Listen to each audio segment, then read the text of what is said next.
pasarsedekah.com.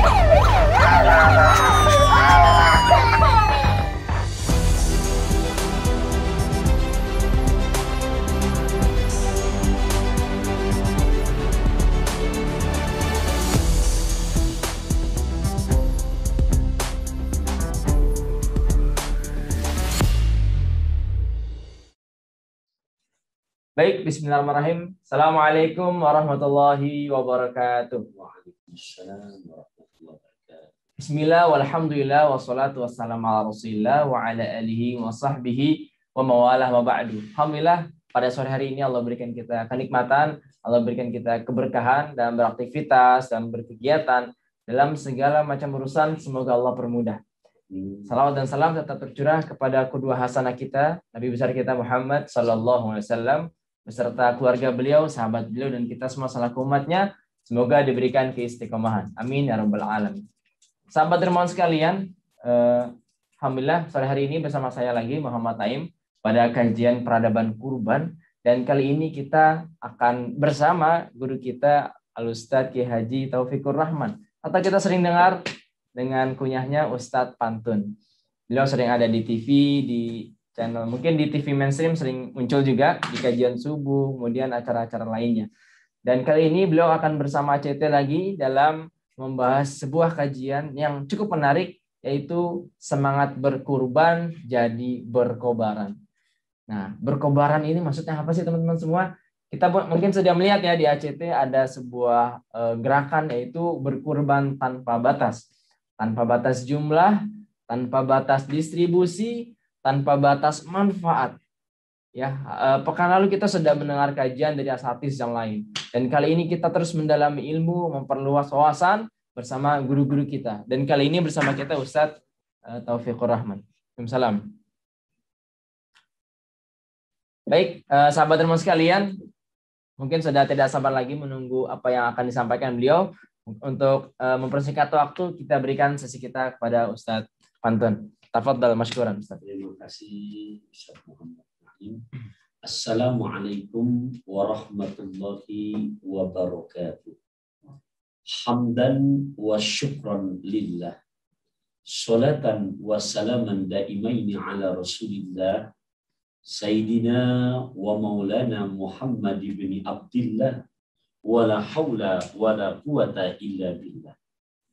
Amma ba'du fa ya ibadallah, usikum wa iyaya bitaqwallahi faqad fazal muttaqun.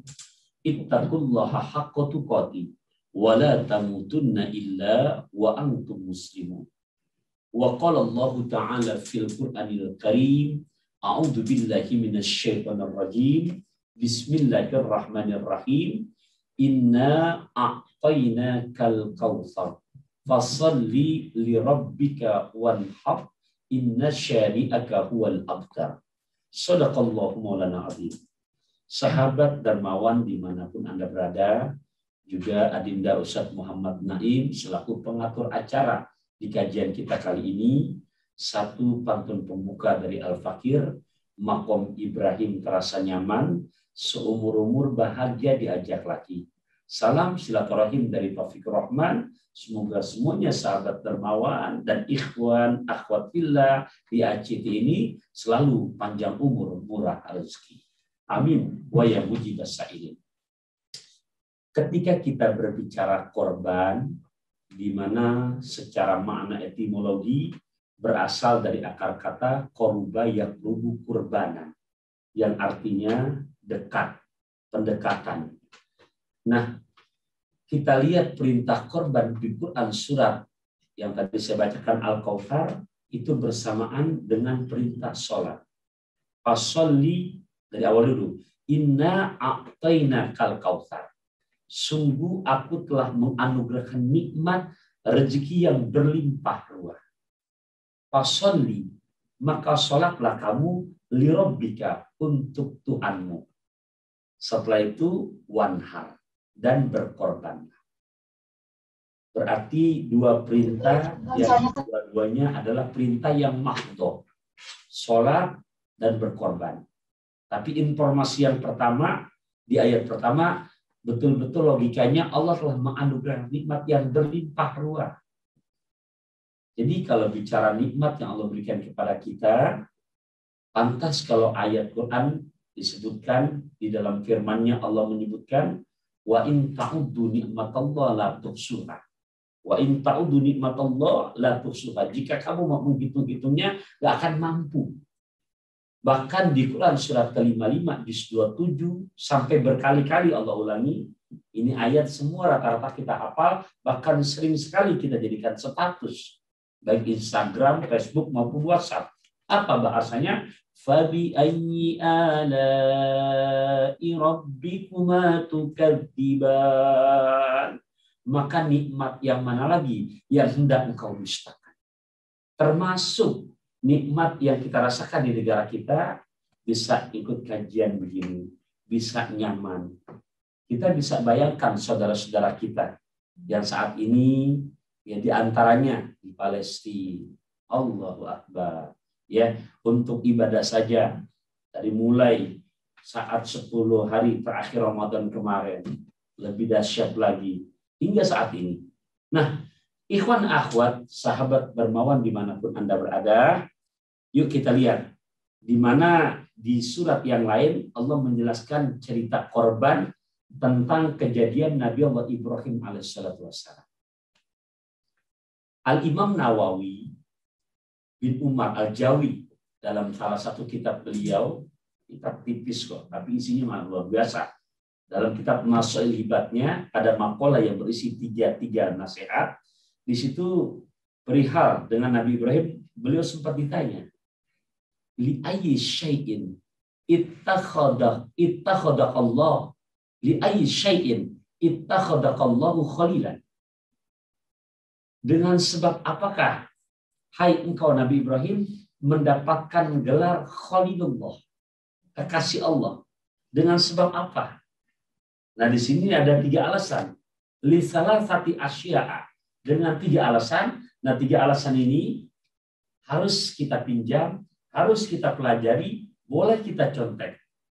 Jadi kan selama ini kita baru sekedar mengaku-ngaku sebagai hamba Allah. Siapa kamu? Hamba Allah. Siapa kamu? Hamba Allah. Pertanyaan kalau dilanjutkan, sudahkah kehambaan kita diakui oleh Allah?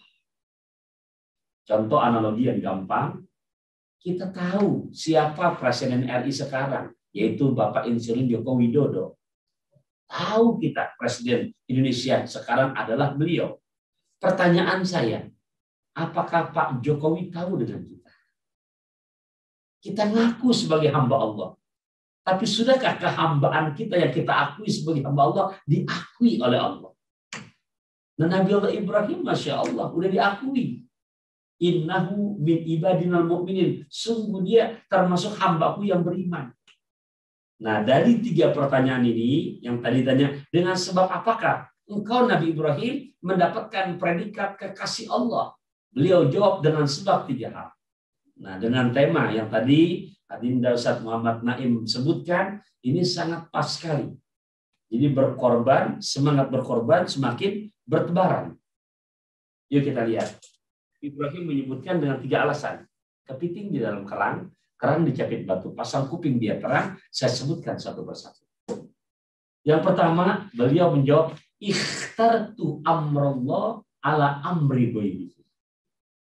Alasannya kenapa Nabi Ibrahim mendapatkan gelar kekasih Allah, dia bukan sebagai hamba lagi, kekasih. Alasan pertama, ikhtartu amrullah ala amri ghaibihi. Karena aku selalu mengedepankan perintah Allah ketimbang perintah yang lainnya. Ingat ikhwah billah, korban ini perintah Allah, bukan sembarangan. Maksudnya bukan yang nggak ada dasarnya. Jadi jangan sebab karena pandemi lantas kita lupa dengan korban. Hati-hati loh. Ya. Nah, buat mereka-mereka, buat diri kita yang Allah anugerahkan nikmat yang berlimpah ruah, nikmat sehat, nikmat selamat dari corona, nikmat masih Allah berikan di mana ketemu untuk yang namanya jalan, untuk kita bekerja. Nah, di sini Allah menyuruh. Nabi Ibrahim menjawabkan apa? Aku lebih mengedepankan perintah Allah ketimbang perintah yang lainnya. Jadi Nabi Ibrahim itu di dalam kitab ini dijelaskan mempunyai kedermawanan yang luar biasa. Beliau tuh setiap tahun di mana berkorban, ya, di mana kambing saja sampai 1.000 ekor. Wasalasu mi'ati, ya, wasalasu mi'ati bakorotin, sapi 100 ekor, 300 ekor. Wa mi'ah ibilin, 100 ekor onta. Kita sekaya-kayaknya di ACT pernah nggak mengenai ketemu ada yang korban kambing sampai 1.000 ekor? Belum ya? Belum. Mudah-mudahan dengan cerita ini ada yang terpancing ya. Nah, silakan ya melalui ACT, insya Allah betul-betul amanah. Oke, selanjutnya sehingga dipuji fata'ajjaban nas wal malaika. Manusia takjub, manusia kagum, bukan hanya manusia, malaikat pun kagum dengan kedermawanan Nabi Allah Ibrahim.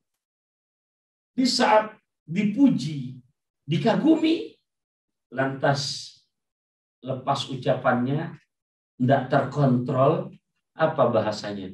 Ini belum sah apa-apa. Sekiranya Allah izinkan aku, Allah anugerahkan punya keturunan, Allah anugerahkan punya anak, lantas Allah perintahkan anakku untuk disembelih, la azbahannahu, pasti aku akan menyembelihnya. Ini ngucapnya lagi tidak punya Nabi Ibrahim, Nabi Ismail. Di saat Nabi Ismail belum ada. Enak saja. Hanya hati-hati ikhwafillah. Lisan itu harus betul-betul dijaga. Ya bahasa saya sederhana. Es kemung pakai roti. Makanya kalau ngomong hati-hati. Ternyata tercatat. Nah, di saat Allah izinkan. Di Quran surat ke-37. Juz ke-23. Dari mulai ayat 100. Ini cerita yang Masya Allah luar biasa. Akan Al-Fakir sampaikan. Beliau begitu nikah dengan Siti Hajar. Dengan izin Allah Siti Hajar hamil. Lantas begitu ketahuan Siti Hajar hamil. Yang beliau minta kepada Allah. Allah abadikan di ayat 100-nya daripada surat ke-37. Apa beliau minta pada Allah? Rabbi habni minas sholihin. Ya Allah jadikan anakku anak yang soleh. Fabasyarnahu bigulamin halim. Berita gembira. Siti Hajar hamil. Di sini Allah uji. Ungkapan yang beberapa tahun sempat diutarakan di saat dipuji oleh malaikat dan manusia. Lantas di ayat ke-102-nya. فَلَمَّا بَلَغَ مَعَهُ السَّعْيَ قَالَ يَا بُنَيَّ إِنِّي أَرَى فِي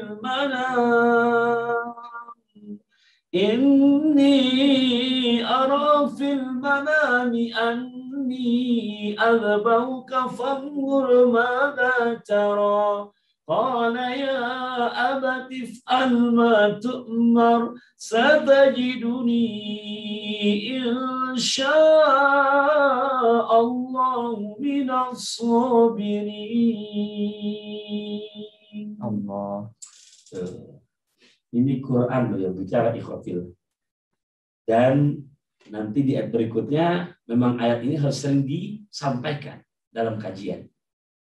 Kita lihat di sini falamma balagha ma'ahus sa'ya. Maka tak kala Ismail cinta, Ismail tersayang daripada Nabiullah Ibrahim, harapan beliau yang memang pengen punya keturunan apalagi laki-laki. Falamma balagha ma'ahus sa'ya, maka tak kala bersama Nabi Ibrahim, Nabi Ismail usia-usia yang sedang asik diajak bercanda. Anak usia 4-5 tahun ini udah lagi sedang enak-enaknya, lagi sedang asik-asiknya. Kita para suami di saat kerja di kantor, kerja dengan tugas kita, lelah, ya ngelihat anak hilang lelah kita. Di saat berjumpa, berkumpul dengan Nabi Allah Ibrahim, lantas Allah uji akan janjinya ini. Inni ara fil manam. Nabi Allah Ibrahim bermimpi. Sesungguhnya aku melihat di dalam tidurku. Anni azbahuka. Aku diperintahkan untuk menyembelih kamu. Jadi dalam tidurnya bermimpi sampai beberapa kali. Oleh karenanya di malam ke-8 makanya dinamakanlah hari esoknya Tarwiyah, hari keraguan-raguan, di mana Nabi Allah Ibrahim mimpinya ini bertanya-tanya dalam hati, ini mimpi benar dari Allah atau bukan? Ternyata malam ke-9-nya pun bermimpi lagi daripada bulan Dzulhijjah. Keesokan harinya makanya beliau makin yakin. Makanya sampai saat ini di tanggal 9 Dzulhijjah dinamakan yaitu Arafah. Sampai malam ke-10 mimpi lagi dengan mimpi yang sama. Keesokan harinya Nabi Allah Ibrahim makin yakin ini mimpi dari Allah. Langsung beliau utarakan maksud dan tujuannya akan mimpi ini kepada putra tercintanya. Dengan ungkapan fanzur mada taro. Bagaimana pendapat kamu wahai anakku tercinta? Ikhwafillah rahimakumullah. Catatan buat kita. Seorang Nabi Allah Ibrahim yang gak ada bohongnya. Seorang Nabi Allah Ibrahim yang hatinya selalu connect ibadahnya pada Allah. Seorang Nabi Allah Ibrahim yang jaminan doanya pasti Allah ijabah. Untuk mendapatkan putra yang soleh, ikhtiar beliau enggak sedikit. Ikhtiar beliau betul-betul maksimal. Mana? Lihat ayat ke-100 dari surat As-Saffat yang sedang kita bahas ini. Beliau sudah minta dari sejak Siti Hajar hamil, Rabbi habli minas sholihin. Ayat 100. Seorang nabi, nggak ada bohongnya. Doa pasti Allah ijabah dan maksum. Doanya semangat. Kita nabi bukan. Jaminan doa diijabah nggak ada. Bohong kadang-kadang banyak banget. Ibadah banyak kan lalanya ketimbang ngehnya. Ini doa sama Allah kadang-kadang mau dirapel aja, ya Allah, kau tahu yang ku mau. Ya, siapa kita? Lihat ikhtiar Nabi Allah Ibrahim. Dan Allah buktikan, ikhwafillah. Begitu punya anak Nabi Allah Ismail, lihat jawabannya. Allahu Akbar. Ketika beliau tanyakan, bahasanya enak. Diskusinya nyambung.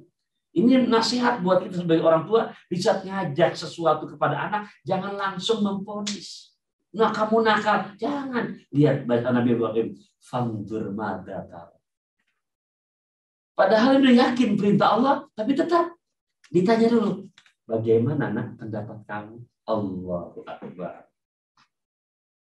Orang tua, tapi juga bersikap sebagai teman sama anak. Orang tua, tapi tetap bersikap bijak, layaknya seorang kakak sama adik. Bagaimana pendapat kamu, nak? Memang jawabannya, ya ikhtiar Nabi Allah Ibrahim tidak sedikit dari sejak masih dalam kandungan. Emang mintanya sama Allah pengen punya anak yang soleh. Lihat jawabannya. Ya abatif al-ma tu'mar. Satajiduni insya'allahu minas sabirin. Ayahanda tercinta, if'al ma tu'mar. Kerjakan apa yang Allah telah perintahkan kepada kamu. Engkau kerjakan, niscaya engkau dapati diriku insya Allah termasuk hamba-hambanya yang sabar. Ya, ikhwafillah. Jawaban anak usia balita tapi udah kayak orang dewasa.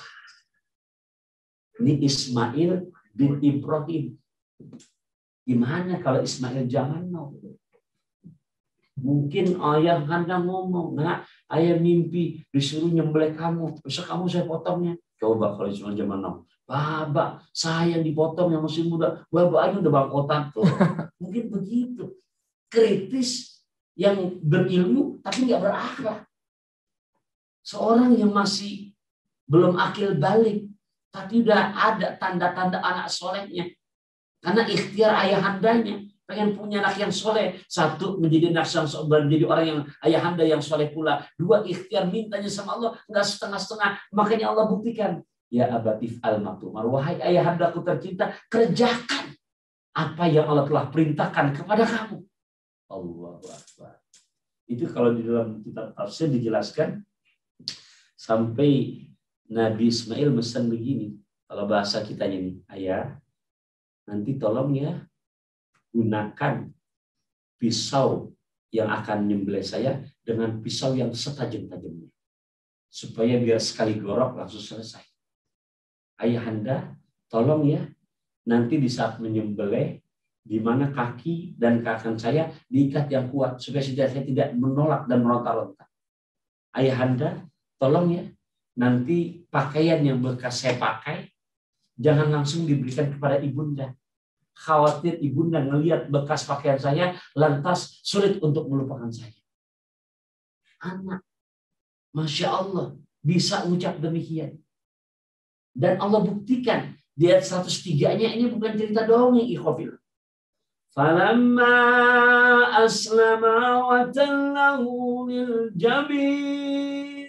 Falamma, maka tak kala aslama. Huma aslama. Ketika kedua-duanya udah pasrah. Makanya orang Islam itu ya harus betul-betul pasrah. Pasrah bukan berarti nggak ikhtiar. Pasrah bukan berarti nggak berkorban. Pasrah dengan perintah Allah. Rezeki ada, beli kambing, beli sapi, berkorban. Pasrah, patuh. Falamma aslama, dan tak kala kedua-duanya pasrah, wa tallahu lil jabin, dan itu yang namanya pisaunya untuk menyembelih Ismail udah di leher. Dengan izin Allah, itu ternyata tidak keluar-keluar darah. Jadi bukan cerita bohongan. Bukan dongeng sekedar peneman tidur buat anak. Jadi betul-betul sudah disembelih. Ternyata tidak keluar darah. Nah di sini Nabi Allah Ibrahim alaihissalam sehingga ada keraguan. Ini jangan-jangan golok yang saya pakai tumpul. Sehingga untuk menguji di mana ketajamannya dihantamkan ke batu. Dan memang tajamnya itu golok. Batu saja pun langsung terbelah dua. Nah disinilah ternyata Nabi Allah Ibrahim omongannya yang beberapa puluh tahun yang lalu bukan omongan gombal. Benar. Disembelih. Karena untuk menambah kedekatan diri kepada Allah. Makanya tadi yang pertama, aku lebih memilih perintah Allah. Aku lebih memilih perintah Allah ketimbang perintah yang lainnya. Makanya di ayat yang berikutnya disebutkan, وَنَادَيْنَاهُ أَيَّا إِبْرَاهِيمُ. Ada seruan yang berkata, hai Ibrahim. Malak Jibril datang. Apa ungkapannya? Qad shaddaqta ru'ya. Mimpi kamu yang kemarin itu benar. Qad shaddaqta ru'ya. Inna kadzalika najzil muhsinin. Sesungguhnya demikianlah Allah memberikan balasan kepada hamba-hambanya yang baik. Wa fadainahu bidzabhin adzim. Sekarang jangan kamu sembelih anak kamu. Nah, malaikat Jibril membawa seekor kibas yang besar. Lantas digantikanlah dengan seekor kibas yang besar. Wa fadainahu bidzabhin adzim. Ya, wa tarakna alaihi fil akhirin. Cerita ini disimpan. Cerita ini disimpan di dalam Quran. Tolong ceritakan kepada umat yang akan datang. Hari ini kita sedang ceritakan. Allah memberikan gelar salamun ala Ibrahim. Selamat kamu Ibrahim. Sampai ujungnya nanti itu disebutkan innahu min ibadinal mu'minin. Kamu termasuk hambaku, hamba yang aku akui keimanannya. Alasan pertama Nabi Allah Ibrahim, karena aku lebih memilih mengedepankan perintah Allah ketimbang perintah yang lain. Lantas yang kedua, di saat ditanya lagi, Nabi Allah Ibrahim ini mempunyai alasan kenapa mendapatkan gelar dari Allah, wa mahtamamtu, wa ma takaffalallah, wa mahtamamtu bima takaffalallah. Aku nggak pernah ada rasa gentar dengan apa-apa yang memang Allah sudah tanggung. Hampir setahun lebih kita Allah uji dengan pandemi. Bahkan dari 2020 kemarin, di mana banyak rencana-rencana kita yang akhirnya nggak terrealisasi, batal semuanya, job ceramah cancel semua. Itu yang ya manusiawi, tapi nggak perlu curhat di TV, nggak perlu curhat di Facebook, ya kan nggak lucu. Kalau ustadz aja galau gimana jamaahnya? Nah di sini ikhwabillah, Memang diuji. Nabi Ibrahim tuh lihat, aku nggak pernah wa mahtamamtu bima taqaffalallahu li. Aku nggak pernah galau dengan segala sesuatu yang Allah udah tentukan. Oleh karenanya, di saat kemarin Ramadan kan, di saat kita berpuasa dipanggil dengan panggilan yang indah, ya ayyuhalladzina amanu, orang yang beriman. Dan dari yang beriman, Allah ingin menghantarkan ending daripada puasa Ramadan, mana la'allakum tattaqun, menjadi hamba yang bertakwa. Apa kriteria bertakwa? Di antaranya kriteria orang bertakwa Allah abadikan di surat ketiga juz keempat ayat 134. Apa? Alladzina, orang-orang yang yunfikuna, gemar berinfak, fis-saroi, dalam kondisi lapang. Kemarin di saat sebelum pandemi, lapang, kita berani berinfak, tapi nggak cukup begitu doang. Allah ingin menguji keimanan kita, wadh-dharra'i, dan tetap berani berinfak walaupun dalam kondisi sempit, kritis, seperti yang sekarang kita sedang alami. Ikhwafillah rahimakumullah, sahabat dermawan, ACT dimanapun Anda berada, yuk lewat yang namanya menyambut Idul Adha ini, karena belum tentu tahun depan kita ketemu lagi dengan Idul Adha. Untuk yang sudah di depan mata, semoga makin tetap semangat berkorbannya, makin bertebaran. Dalam arti kata, ya, kita bisa melihat juga bukan hanya untuk masyarakat yang di kampung kita. Jadi lewat kajian kita ini, aksi cepat tanggap yang selalu betul-betul tanggap bukan hanya untuk di negara kita, bahkan lintasnya internasional untuk saudara-saudara kita, bagi sahabat-sahabat dermawan yang sekiranya ya ada keluangan, ada kesempatan, jangan ragu-ragu untuk merealisasikan ini. Orang-orang yang tetap gemar berinfak dalam kondisi lapang maupun yang sempit, dan ya juga memperhatikan untuk saudara-saudara kita yang bukan hanya di negara kita. Jadi sangat ironi kalau kita ngaku beriman kepada Allah, ngapain sih ngurusin yang di Palestina, ngapain sih ngurusin yang di Syria. Allahu Akbar, innamal mu'minuna ikhwatun. Sesungguhnya orang beriman adalah bersaudara. Maka kondisinya, kata Rasulullah, menganalogikan seperti satu tubuh. Jari yang tergores dengan pisau, jari yang keluar darah, mulut nggak pakai disuruh ngucap, aduh. Tangan kanan nyari obat, ambil betadin. Inilah satu gambaran yang dicontohkan kasjada bil wahid, seperti satu tubuh. Oleh karenanya kepada sahabat-sahabat dermawan, Al-Fakir mengajak, ya, di mana tanpa batas. Silakan, makin banyak lagi, makin barokah lagi. Tuh, Nabi Allah Ibrahim alaihissalam, beliau punya alasan yang kedua demikian. Alasan yang ketiga, saat main kita sampai jam berapa ini? Sampai jam 5:15 ya. Oh, oke. Ada tanya jawab enggak? Ada. Oke, berarti yang tanya jam berapa nanti tanya jawabnya? 3 menit lagi, Ustaz. Oh ya, takut salah saya. Ya, oke. Yang ketiga harus tuntas. Jadi pertama, beliau lebih mengedepankan perintah Allah ketimbang perintah lainnya. Yang kedua, beliau nggak pernah galau dengan rezeki yang semuanya udah tanggung. Tapi bukan berarti tinggal diam, tetap berikhtiar. Lantas yang ketiga, sampai indah bahasanya ini. Wa ma ta'asyaitu wa ma taghadaitu illa ma'ad dhaifi. Aku belum pernah, kata Nabi Ibrahim, makan pagi, breakfast, belum pernah juga makan malam, kecuali bersama aku. Selalu aku mengajak teman untuk teman yang menemani makan. Sampai dalam riwayat yang lain, beliau pernah jalan lebih dari 2 mil, 1 mil, 2 mil. Ngapain jauh banget itu? Nyari teman buat nemenin makan. Nah ini pantas kalau Nabi menyebutkan khairun nas anfa'uhum linnas.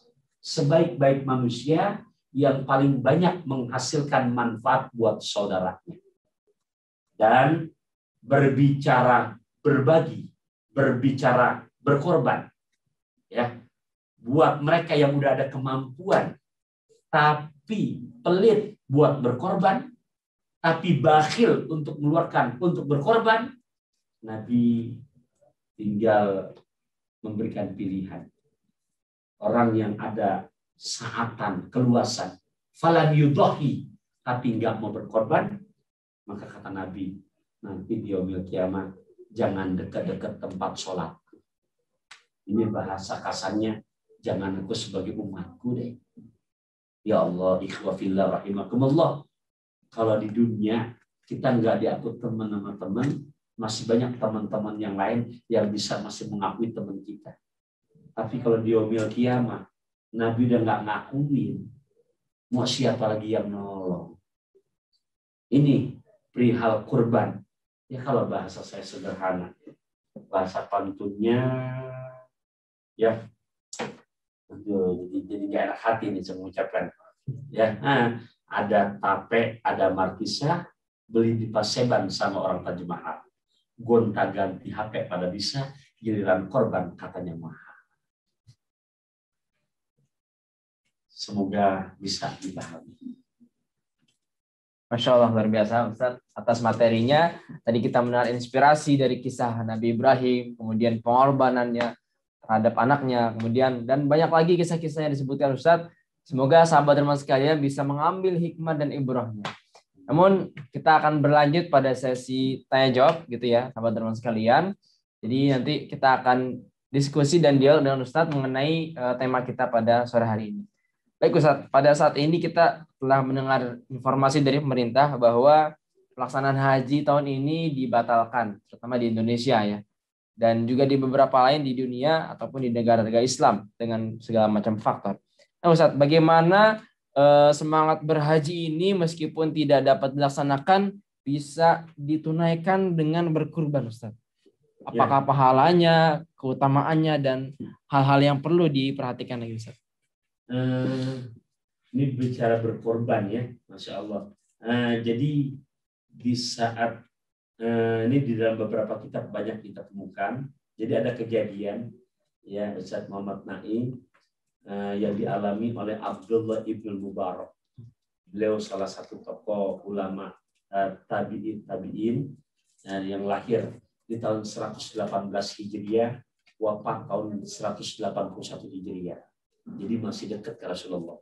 Nah, beliau sedang haji, udah selesai rukunnya, udah nyaman, udah ya jadi ikhwafillah mungkin bisa merasakan kita tuh di saat kelar wukuf di padang Arafah, udah kelar itu bahagianya bukan main, nggak bisa diekspresikan oleh kata-kata.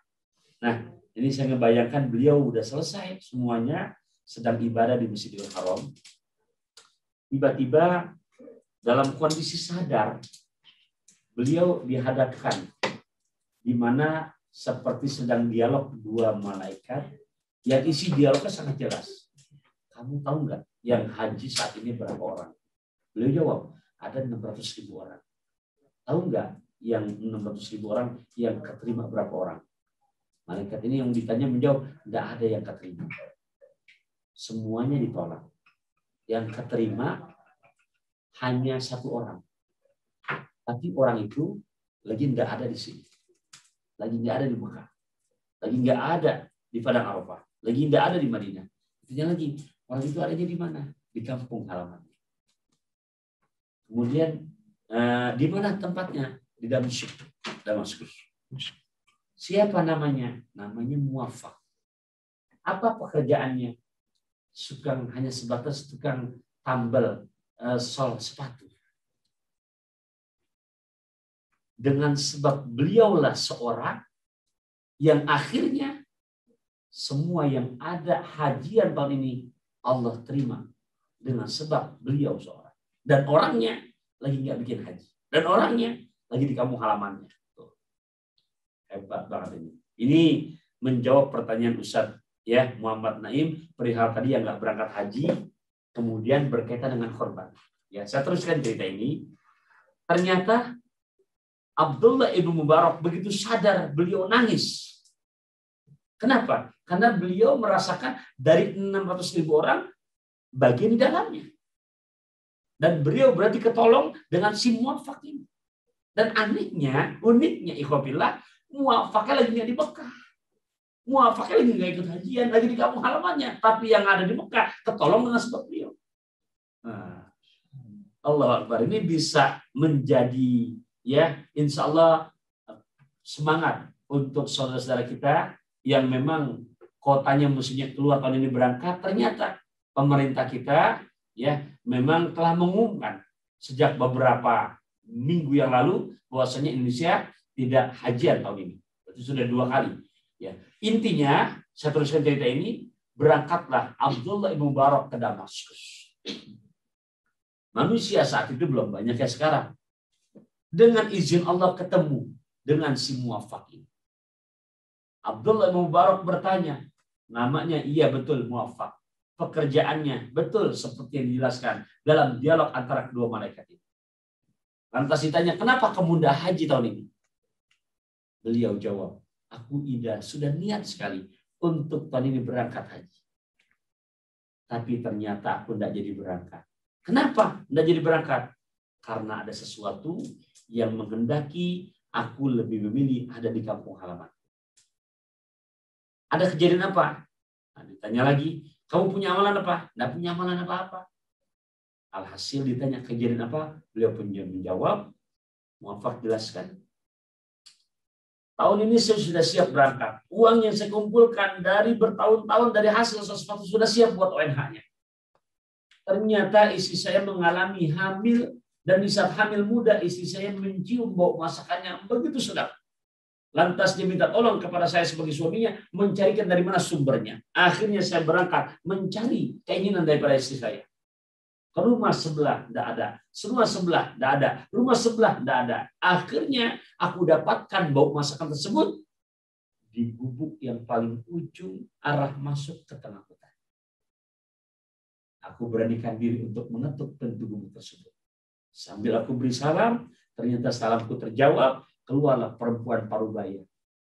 Lantas aku sampaikan, Ibu, saya muwafaq, saya ada hajat, istri saya sedang hamil, dan dia ngidam, mencium bau masakan yang begitu dia inginkan, merasakan, menghilangkan rasa penasaran. Aku cari ke sana kemari, ternyata sumber bau masakan tersebut dari tempat kamu. Sekiranya kau ridho, izinkan aku untuk minta menghilangkan rasa penasaran yang ada pada istri.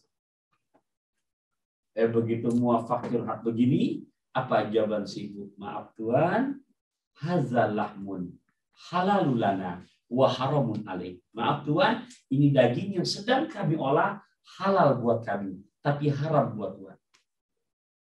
Bingung muwafaq. Maksudnya apa Ibu? Kok buat kamu halal, buat kami haram? Beliau jawab lagi. Nah, ini pentingnya nih, memperhatikan saudara-saudara kita yang berkebutuhan, yang betul-betul butuh. Ya, jadi bukan hanya di negara kita saja. Singkat kata beliau jawab, maaf Tuhan, saya punya anak yatim yang memang sudah berhari-hari tidak makan. Saya minta makanan ke tetangga sebelah tidak dapat. Ke tetangga sebelah tidak dapat. Ke tetangga sebelah tidak dapat. Saya khawatir anak-anak saya mati kelaparan. Akhirnya saya masuk ke dalam hutan. Begitu saya masuk ke hutan, yang saya dapatkan adalah bangkai keledai. Untuk menyambung hidup, di mana yang haram bisa jadi halal, maka yang sedang saya olah adalah bangkai keledai. Halal buat kami, haram buat Tuhan. Mendengar cerita tetangga muwafaq begini, beliau pun menangis. Beliau pun langsung pulang ke rumah. Uang yang dia kumpulkan buat berangkat haji, dia putuskan diambil itu sebagiannya. Dia datangi ke rumah tetangganya yang sedang kelaparan ini. Lantas beliau berkata, ya Allah, saya tidak jadi haji tahun ini. Saya ikhlas ya Allah, yang penting saya bisa membantu saudara saya menyelamatkan untuk tidak memakan bangkai. Ya Allah, cukuplah hajinya muwafaq di rumah tetangga yang sedang membutuhkan ini. Tapi ikhwah fillah, termasuk Abdullah ibn Mubarak sebagai subjek cerita di cerita ini, di mana selamat hajiannya dengan sebab muwafaq yang sedang tidak berada di Mekah. Dari cerita ini, ya, dalam kesempatan korban, yuk sahabat dermawan, sudah jelas tahun ini hajian Indonesia ditiadakan. Oleh karenanya, di mana banyak saudara-saudara kita yang masih membutuhkan untuk ya menerima uluran tangan dari kita lewat aksi cepat tanggap ini. Semoga kita bisa menjaga amanah titipan rezeki yang Allah berikan kepada kita.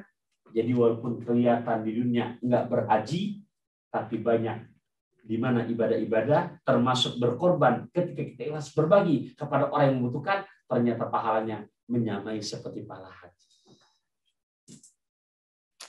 Masya Allah, luar biasa. Ini kisah yang baru pertama kali saya dengar dan menjadi inspirasi buat saya, dan saya akan ceritakan kepada keluarga, tetangga, kerabat saya mengenai cerita yang penuh hikmah ini.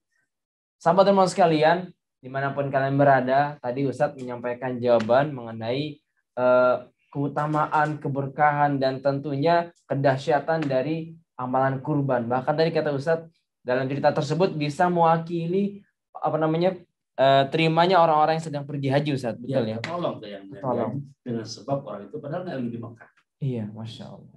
Masya Allah. Jadi sahabat teman sekalian, yang tahun ini belum berangkat haji dan ada kelebihan rizki, silakan bisa ditunaikan dengan berkurban di globalkurban.com. Barakallahu fikum.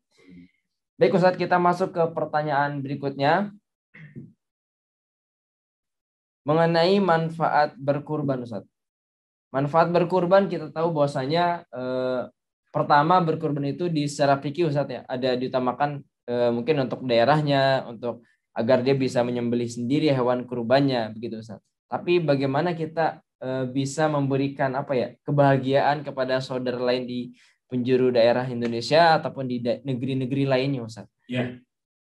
Jadi ikhwatillah rahimakumullah, di saat memang ya di tempat kita sudah betul-betul banyak sekarang kan yang dimana setiap masjid musola mengadakan.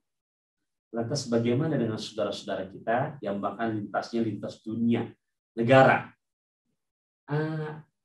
Ada 4 macam doa kata Rasulullah yang dimana Nabi menjamin la turadu da'watahunna. Allah turun dakwatuhunna. Allah nggak akan menolak daripada permohonan doa itu dakwatul hajj hatta yarji'ah. Doa orang yang sedang berhaji sampai dia pulang. Dakwatul marid hatta yasiha. Doanya yang sedang sakit sampai dia sembuh. Dakwatul ghazi hatta yantahiya. Doanya sedang berperang sampai kelar. Nah, yang keempat ini dakwatul akhi li akhihi indal zahil ghaibi. Doa seorang saudara kepada saudaranya. Sementara saudara yang didoain lagi nggak ada bersama kita. Dari 4 macam doa, yang paling cepat Allah ijabah adalah yang keempat.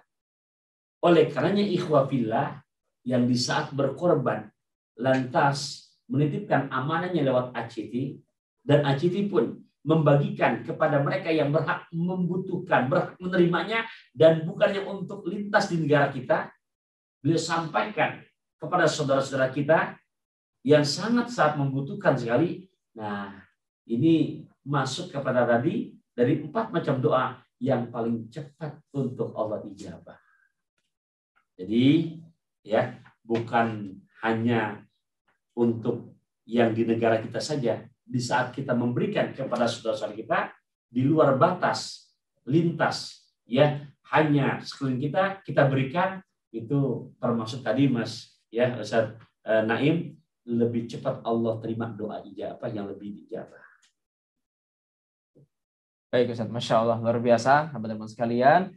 Kita lanjut ke pertanyaan berikutnya. Ini pertanyaan yang sering ditanyakan oleh kalangan emak-emak ya. Bagaimana Ustaz antara berkurban dengan akikah, mana yang lebih diutamakan?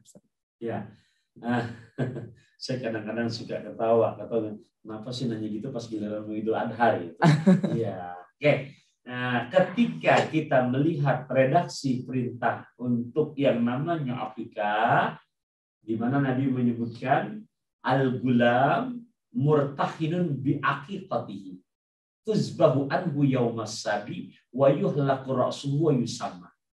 Yang namanya akikah yaitu disembelihnya kambing di saat baru anak lahir pada hari ke-7.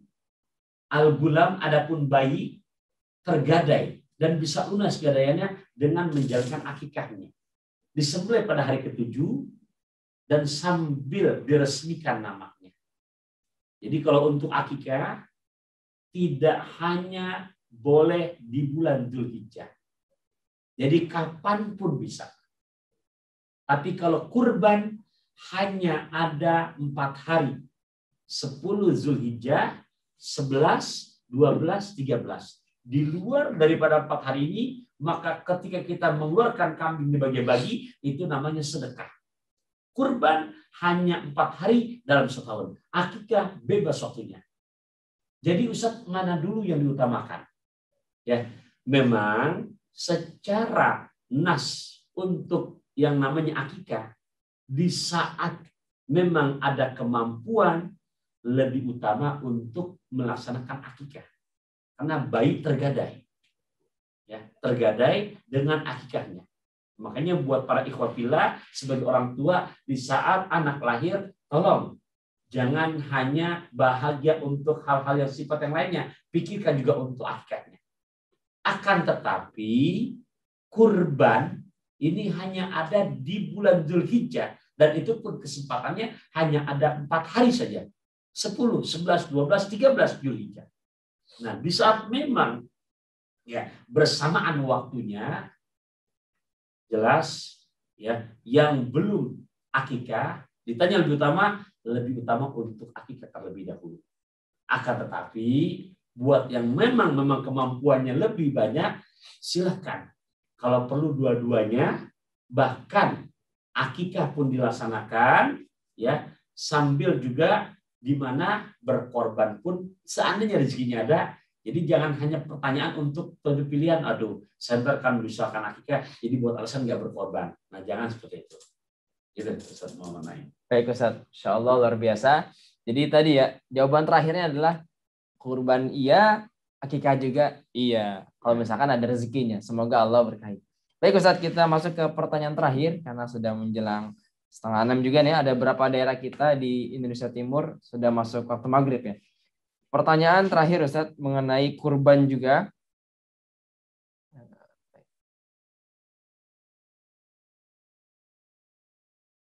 Baik Ustaz, pertanyaan mengenai kurban.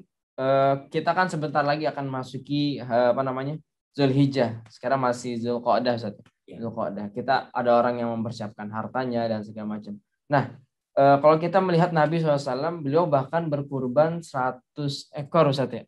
100 itu ekor. Cerita Nabi Allah Ibrahim yang beliau kambing sampai 1000 ekor.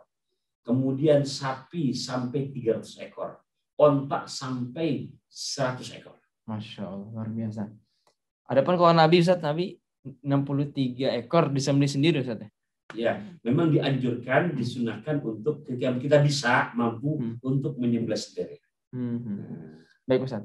Nah, ada pertanyaan ini adalah ketika kita memiliki kelebihan harta dan kita biasa dari tahun ke tahun kita berkurban 1 atau 2 ekor kambing. Apakah ketika ada kelebihan harta kita ada anjuran untuk menambahnya Ustaz? Sedangkan dalam kategori lain ada orang pergi haji ingin berkali-kali, sedangkan berkurban stagnan segitu aja Ustaz. Ini bagaimana Ustaz? Ada satu riwayat yang dimana Rasulullah SAW semasa akhir hidupnya Rasulullah SAW, Nabi berkorban. Ditanya, untuk siapa Rasulullah? Ya, anni wa an ummati. Untuk diriku dan untuk umatku. Maksudnya untuk diriku dan umatku yang Allah nggak berikan kemampuan bisa beli kambing. Nah, dari sini ini filosofinya sangat dalam. Buat sahabat dermawan yang mempunyai kemampuan, yuk kita teliti, kita renungkan, tanya kepada yang terdekat. Pertama, istri kita. Oke, sudah korban. Yuk, kalau perlu setiap tahunnya bukannya diri kita. Kita pun berkorban, kita tanya, oh istri sudah, anak sudah. Yang terdekat, dari keluarga kita maupun keluarga istri kita. Ponakan. Kemudian paman, bibi, para ustadz. Ya, di saat memang kita ada kemampuan, dianjurkan untuk kita membelikan baik sapi untuk 7 orang, baik kambing untuk 1 orang kepada mereka-mereka yang terdekat, supaya jangan kita hanya untuk diri kita sendiri saja. Ingat, di saat kita mengorbankan kepada orang-orang yang belum pernah berkorban tanpa mengurangi pahala juga buat kita. Jadi boleh itu sebanyak-banyaknya, Ustaz Muhammad Naim ya, bagi orang-orang terdekat, termasuk misalkan ada karyawan kita, apakah driver kita, apakah babysitter kita, tolong diperhatikan jangan sampai kita setiap tahun berkorban korban, tapi mereka-mereka yang bersama kita semasa hidupnya belum pernah. Masya Allah, luar biasa Ustaz, luar biasa. Masya Allah, sahabat teman sekalian, mungkin ada pertanyaan terakhir ini Ustaz, dan cukup sering ditanyakan juga oleh para milenial, terutama para CEO muda begitu ya. Kita lihat di medsos sering ada tuh menjelang kurban, si fulan influencer berkurban 100 ekor, 10.000 ekor, ada tuh bahkan CEO apa gitu perusahaan handphone dia sampai dapat rekor pekurban terbanyak Ustaz. Apakah ini bagian dari riya atau bagian dari syiar agar semangat kurban berkobaran? Ya, makasih pertanyaannya. Jadi bahasanya berkorban terang-terangan bagus. Berkorban sembunyi-sembunyi juga bagus. Yang nggak bagus sembunyi-sembunyi nggak korban. Udah gitu nyinyir lagi. Nah, ya kita tidak bisa memvonis saudara kita karena sebab diekspos jadi dia riya. Nggak bisa. Bahkan yang sembunyi-sembunyi pun kita tidak bisa pastikan dia nggak riya, nggak bisa. Karena urusan riya itu ada pada hati. Nah, oleh karenanya buat kita, wahai para sahabat dermawan, lebih-lebih kepada para muda-mudi milenial ini, kedepankan husnuzon ketika kita melihat yang dimana di-share korban sekian ribu ekor, ya, lantas berkorban ngirim ke Palestina sekian juta ekor. Nah, husnuzon apa? Ada bahasa Nabi yang menyebutkan mandalla alal khair kafailihi. Siapa yang menunjukkan kepada kebaikan, maka dia sama dengan yang mengerjakan. Oleh karenanya ketika kita melihat yang demikian, apa yang mesti kita sikapi? Husnuzon ini untuk syiar. Boleh jadi dari setiap orang yang melihat, ya captionnya itu, boleh jadi setiap orang yang melihat tayangan itu, ya Allah, aku mau terpanggil. Nah, seperti itu. Masya Allah, luar biasa. Sahabat teman sekalian, para milenial, para CEO muda, silakan menjelang kurban, simpan tabungan antum semuanya, dan kunjungi globalkurban.com dengan berkurban tanpa batas. Baik Ustaz, kita masuk ke sesi akhir. Mungkin kita minta semacam ringkasan dari Ustaz atau konklusinya. Silakan Ustaz. Ya, terima kasih Ustaz Muhammad Naim. Ikhwa fillah rahimakumullah. Ingat, nasihatnya sederhana saja. Harta yang kita makan sudah pasti akan jadi kotoran. Harta yang kita simpan sudah pasti akan jadi warisan. Bahkan nggak sedikit ahli waris kita berebutan. Tapi harta yang betul-betul langgeng sepanjang zaman, yang bisa Idul Adha tiba, kita nggak pelit untuk mengorbankan. Pergi mendaki berjalan kaki, gelap gulita dikhawatirkan. Harta hakiki yang kita miliki adalah yang sudah kita korbankan. Baik Ustaz, terima kasih. Terima kasih ke sahabat teman sekalian yang menyaksikan melalui kanal YouTube dan juga kanal Zoom. Insya Allah sore hari ini kita dapat banyak sekali hikmah dan ilmu atas yang Ustaz sampaikan tadi. Semoga menjadi pelajaran untuk kita semua, menjadi semangat untuk kita juga agar kurban tahun ini lebih baik daripada kurban yang tahun lalu. Dan pengaruhnya insya Allah tidak hanya untuk kita, tapi juga untuk seluruh umat manusia. Dan juga untuk keberkahan di negeri Indonesia. Amin, amin ya rabbal alamin. Mari sama-sama kita tutup agenda kajian sore kita dengan baca lafaz hamdalah, alhamdulillahirabbil alamin, dan doa penutup majelis. Subhanakallahumma wa bihamdika, asyhadu an la ilaha illa anta, astaghfiruka wa atubu ilaik. Saya Muhammad Naim, mohon pamit undur diri. Assalamualaikum warahmatullahi wabarakatuh. Waalaikumsalam.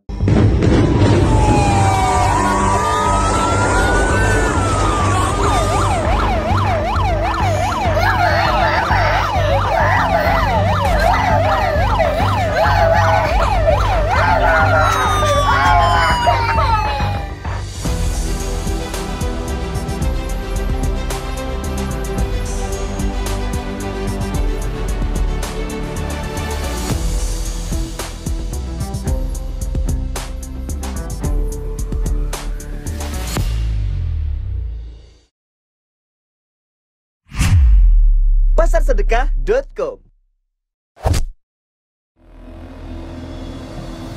Pandemi membatasi. Kurban dulu semarak, kini lebih sepi. Sekat-sekat wilayah pun tak bisa dilalui. Saudara yang menikmati tak sebanyak dulu lagi. Niat berkorban ada, tapi apa daya tak mampu beli. Namun ternyata batas itu lebih banyak di dalam diri. Merasa cukup satu kurban saja, meski harta mencukupi. Padahal Rasulullah Shallallahu Alaihi Wasallam pernah berkurban 100 unta.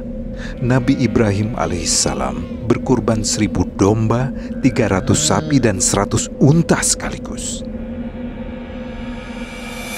Ayo, dobrak kebiasaan lama dengan berkurban tanpa batas.